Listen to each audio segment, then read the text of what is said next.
స్థానిక గుడివాడ పట్టణంలో లాటరీ టికెట్లు అమ్మకం చేస్తున్న వ్యక్తిని మాకున్న సమాచారం మేరకు 11వ తేదీ 2024 తారీఖున గొర్ల రామారావును అరెస్ట్ చేయడం జరిగింది. అతను విచారించగా అతను చెప్పిన స్టేట్మెంట్ ప్రకారం అదే కేసులో ప్రధాన సూత్రధారి కట్ట వెంకట నాగకుమార్ స్వామి ఈ రోజు అనగా 19వ తేదీ 2024 చాకచక్యంగా పట్టుకుని అదే కేసులో క్రైమ్ నెంబర్ 127 2024 కింద కేసు నమోదు చేసి అరెస్ట్ చేశామని గుడివాడ 1 టౌన్ పోలీసులు తెలిపారు.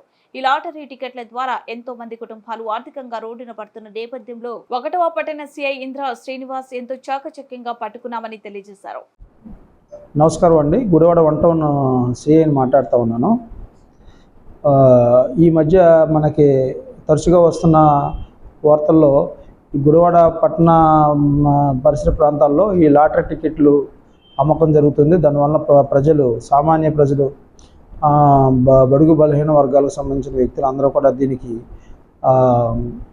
లోన్ అయ్యి ఆ టికెట్లు కొనడం వల్ల చాలా మోసపోతున్నారనే వార్తలు మేము చూసాము. దాని ప్రకారం మేము వెరిఫై చేసి చూస్తే కొంతమంది ఈ లాటరీ టికెట్లు అమ్ముతూ ఉన్నారని చెప్పేసి తెలిసింది. దాని ప్రకారం నిఘా ఏర్పాటు చేసి 11/4/24 తారీఖున ఒక వ్యక్తి గొర్ల రామారావు అనే వ్యక్తి ఈ యొక్క లాటరీ టికెట్లు అమ్ముతుండగా అతన్ని పట్టుకోవడం జరిగింది. పట్టుకుని అతను విచారిస్తే మా విచారణ తెలిసిందంటే ఇతనితో పాటు కట్ట వెంకట నాగకుమార స్వామి అనే వ్యక్తి కూడా ఉన్నాడని, ఇతనే ప్రధాన సూత్రధారని, ఇతని ద్వారానే లాటరీ టికెట్లు అమ్ముకోవడం జరుగుతుందని మీద ఆ రోజు అతను పట్టుకుని క్రైమ్ నెంబర్ 127/24 కింద కేసు నమోదు చేశాము, లాటరీ టికెట్ల యాక్ట్ కింద.